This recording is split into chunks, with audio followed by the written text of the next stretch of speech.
The big boy could pull more freight over steeper grades than any locomotive ever built. That's what made it legendary. That's also what nearly bankrupted Union Pacific. 600 tons. That's what a big boy weighed empty. No coal, no water, no tender. Just the locomotive itself. 600 tons of iron, steel, and copper sitting on the rails before it ever pulled a single freight car. And every ton created a problem the railroad couldn't solve without spending money it didn't have. Yet the paradox was simple and brutal.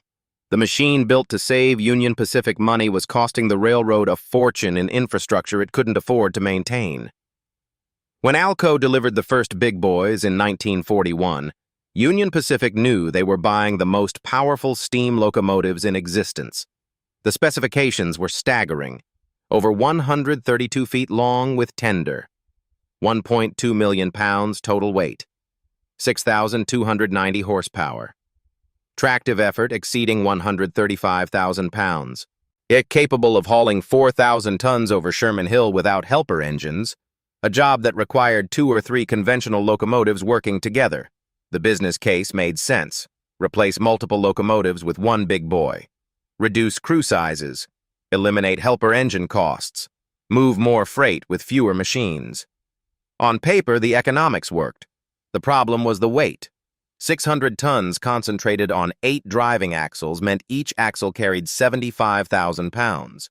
At rail standards in 1941 specified maximum axle loads of 60,000 to 65,000 pounds for most mainline track.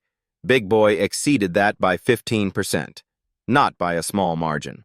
By enough to bend rails, crush ballast, and stress bridges designed for lighter power.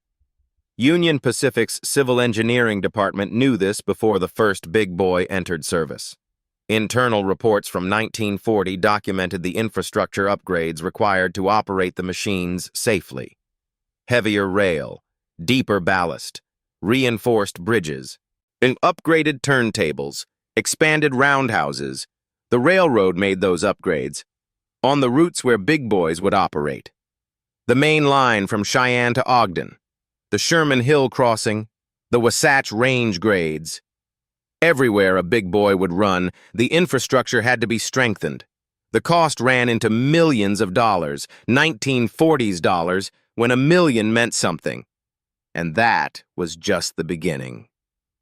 Track maintenance costs for routes operated by big boys ran 40 to 50% higher than routes using lighter power. Yet the heavy axle loads crushed ballast faster, requiring more frequent tamping and replacement. Rails wore out quicker under the concentrated weight. Tie plates cracked, spikes loosened. Curves needed constant attention because the lateral forces from a 600-ton machine negotiating even gentle curves stressed the track structure beyond normal parameters. Maintenance crews hated big boy territory. The work was harder, more frequent, and more expensive. Yet track gangs that could maintain 100 miles of conventional mainline could only handle 60 or 70 miles of big boy route. Labor costs increased proportionally. Materials costs followed. Bridges presented an even worse problem. Union Pacific's main line crossed hundreds of bridges. Steel trestles, concrete spans, wooden pile structures built in the 1800s and early 1900s. Most were designed for locomotives weighing 300,000 to 400,000 pounds. Big Boy, at 1.2 million pounds, exceeded their design capacity by a factor of 3. The railroad had 2 options: reinforce the bridges or restrict big boy operations to routes with adequate bridge capacity. Reinforcement was expensive: steel bracing, additional pilings, concrete reinforcement, engineering studies to verify load capacity. Restriction meant the big boys couldn't operate system-wide, limiting their economic value. Union Pacific chose reinforcement for critical bridges and restriction for everything else. Big boys operated on a limited number of routes where the infrastructure could handle them. This made operational planning rigid. If a big boy was needed somewhere its weight wasn't approved, too bad. Send lighter power and accept the loss of efficiency. Turntables became another expensive headache. Most railroad turntables in the 1940s were designed for locomotives up to 90 feet long and 450,000 pounds. Big Boy was 132 feet long and 1.2 million pounds. Existing turntables couldn't handle it. The railroad had to install larger, heavier turntables at every terminal where Big Boys would turn. At each turntable cost $50,000 to $75,000 to purchase and install, and Union Pacific needed dozens of them. Roundhouses required expansion, too. Big Boy's length meant stalls had to be lengthened. Repair pits had to be deepened to accommodate the articulated frame. Overhead cranes had to be upgraded to lift heavier components. Every shop facility that serviced Big Boys needed modification, more capital expense. The operational costs mounted in ways the railroad hadn't fully anticipated. The coal consumption was prodigious, 16 to 18 tons per run from Cheyenne to Ogden. Water consumption matched. A Big Boy's tender carried 25,000 gallons, enough for about 100 miles between refills. That meant water stops had to be upgraded with larger tanks and faster pumps. More infrastructure cost. Crew costs didn't decrease as projected. A Big Boy required an engineer and fireman, same as smaller power. The fireman's job was harder. Shoveling 16 tons of coal in a shift was brutal physical labor. Crew fatigue became a safety issue. The railroad couldn't reduce crew sizes. They just worked harder for the same pay. Maintenance costs for the locomotives themselves were staggering. The articulated frame, 2 sets of drivers connected by a hinge, required constant adjustment to prevent binding and excessive wear.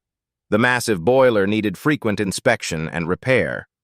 Flues had to be replaced more often than on smaller locomotives because the higher steam pressure and temperature caused faster deterioration.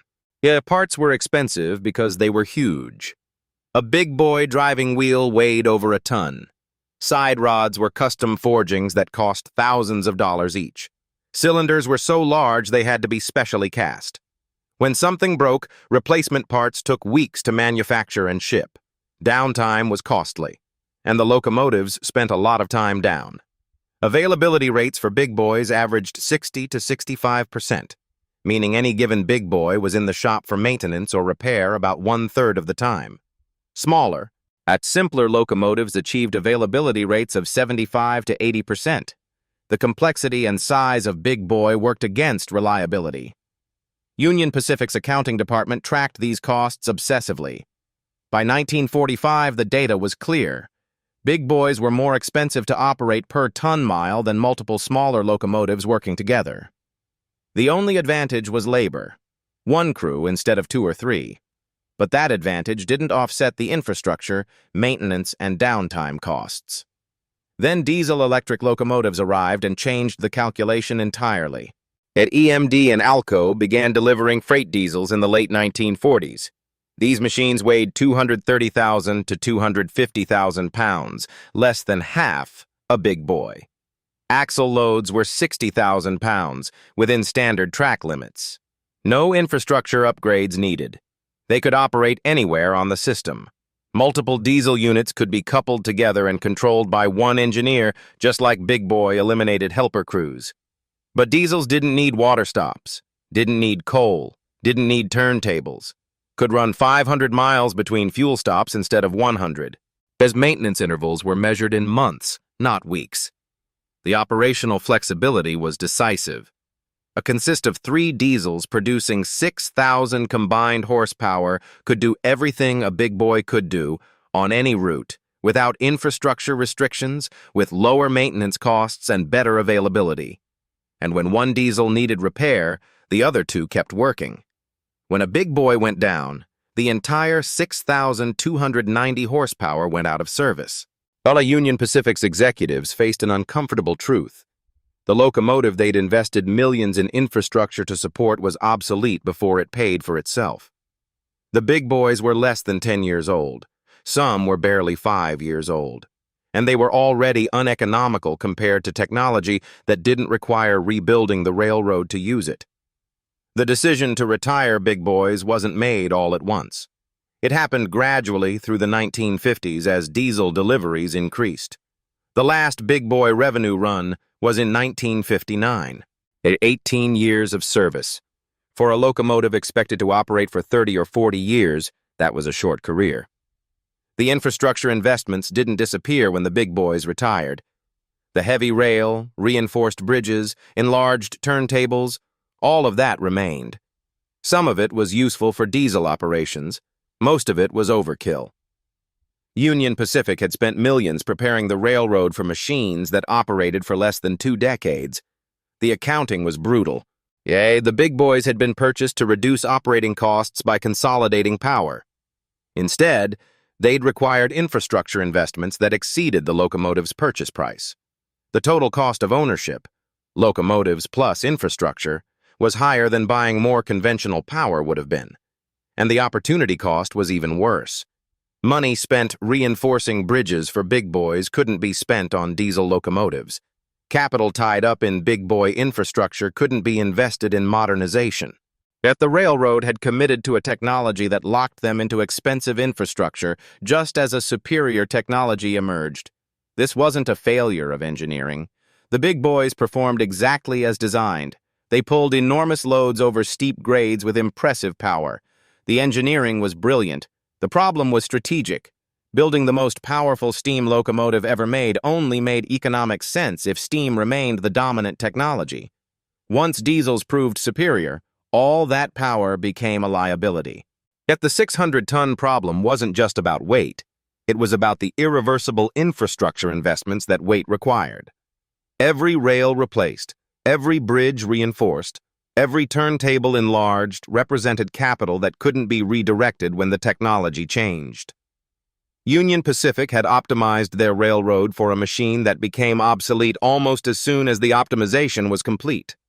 The irony is that lighter, simpler steam locomotives might have lasted longer. They could operate on existing infrastructure. They didn't require millions in capital improvements. When diesels arrived, the railroad could have transitioned gradually without stranded infrastructure costs. But Big Boy's greatest strength, its massive power, required infrastructure commitments that couldn't be undone. That's the paradox. The more powerful the machine, the more it cost to support. And the more it cost to support, the harder it became to justify keeping it when better alternatives appeared. Big Boy's size and power, the very things that made it legendary, ensured it couldn't survive the transition to diesel. Smaller, weaker locomotives were more economically sustainable precisely because they didn't demand as much from the infrastructure. Union Pacific learned an expensive lesson. Sometimes the biggest isn't the best. Sometimes the most powerful solution creates more problems than it solves. And sometimes the strength that makes something great is also the weakness that kills it. The big boys sit in museums now, preserved as monuments to American engineering ambition. Well, they're impressive, they're powerful, they're legends, and they nearly bankrupted the railroad that built them, not because they didn't work, but because they worked too well at the wrong time.